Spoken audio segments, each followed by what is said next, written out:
Okay, number 7 on martial art books, in this case karate, again, 11:02 a.m. 14/2, 2023, Tuesday.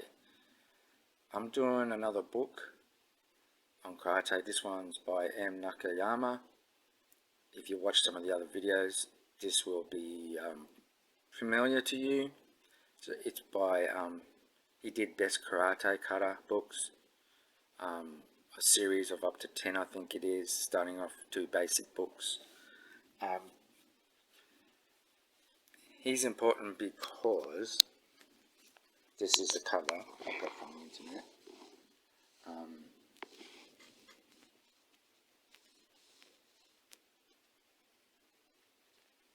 Kashinu Karate uses his books, especially for higher grade cutters. But recently, when I was training years ago, they changed the cutter order for your belt grading when I was doing it.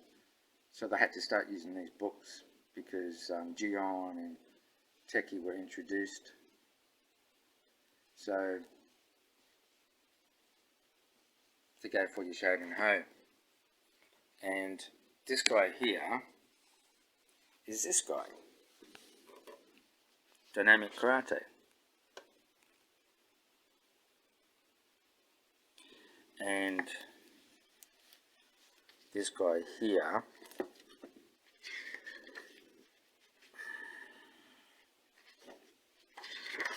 this one's got dust cover on it, which is good.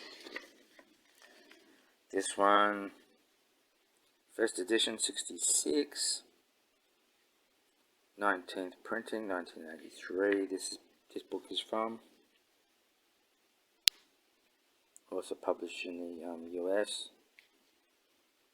and London.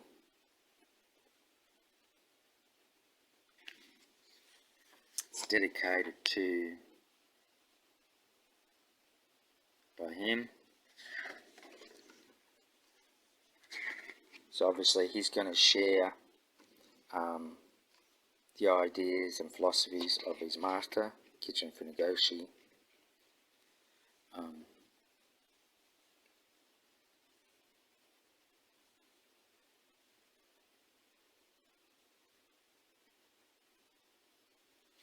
Remember, these books are extremely good for terminology and explanations on how to use words to explain karate moves. And for some people, they cannot do that. They can only show the moves rather than use words. So this, if you want to be an instructor, these are perfectly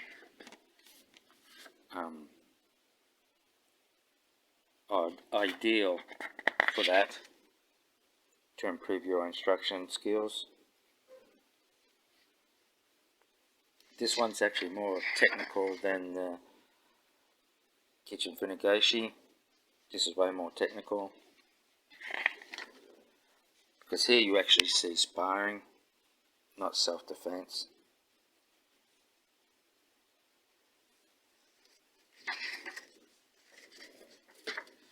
And they actually emphasize the importance of posture and stance, which should be obvious, but it's not.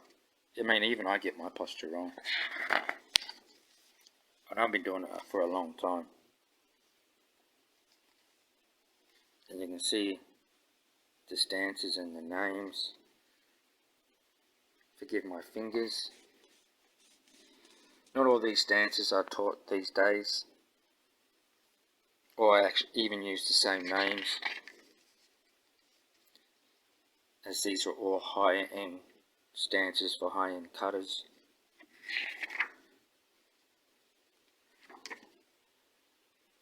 But I mean, at least karate's not like Kung Fu, where they name every single joint, movement or bend, which can be overly confusing if you're trying to learn, and you're better to try and research it if you can.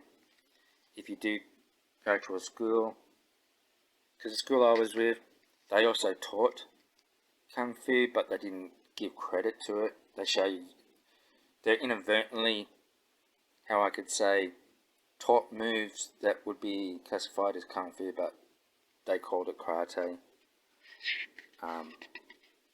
Or they say it was from kata. But in this book, they also teach you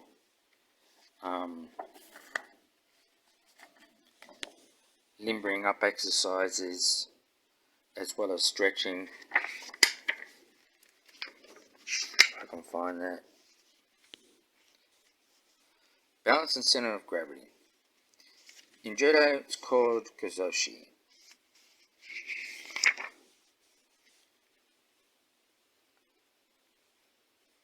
And to get his body like that is everyday training. That's not twice or 3 times a week, that's every day.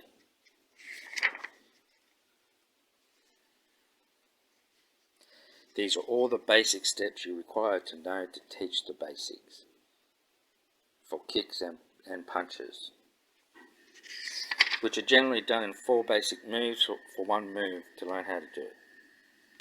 Again, basic punch, how to close your hand and make a fist,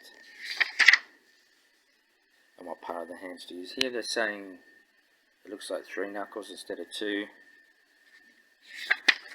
As I said, karate is about interpretation.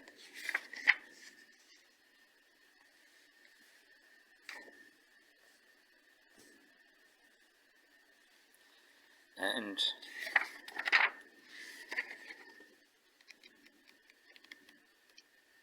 again, this book would take it at least 40 minutes to go through because of how technical it is.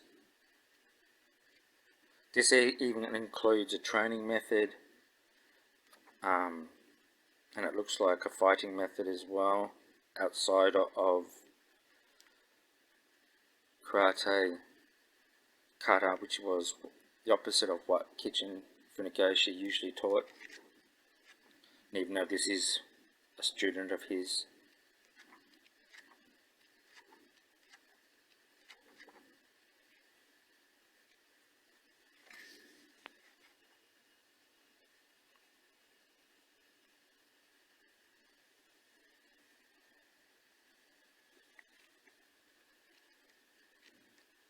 this one is also teaching basic blocks. As I said, at the school I was, they didn't encourage you to use blocks.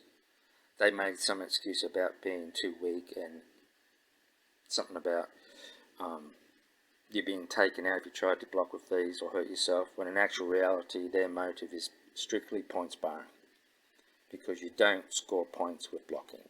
That was their agenda and motive, and still is.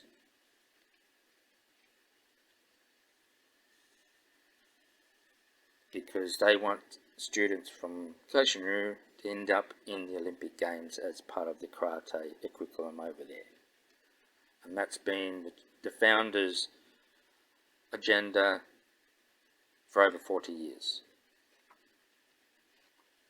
is to get karate into the Olympic Games instead of just taekwondo,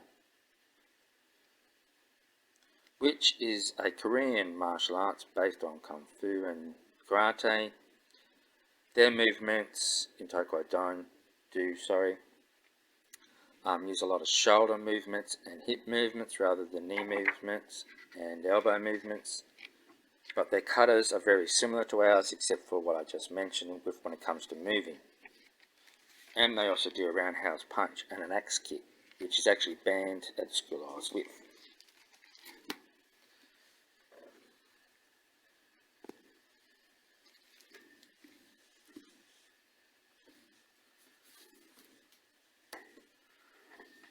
So, as I've said, this is just a guide, it's not absolute. Please do your own research and come to your own opinion.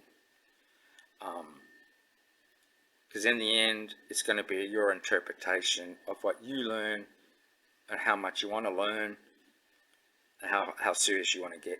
And because most like this school, once you got to brown belt and you find out that you have to train in a different discipline, at this school, a lot of people just gave up and quit. So choose what school you go to and how they grade and do their systems. Find out if your school grades in-house or they want you to do a different discipline to earn your grading before you choose to do that school. Because remember, this will be part of you for the rest of your life. They say karate is a way of life, and it is true.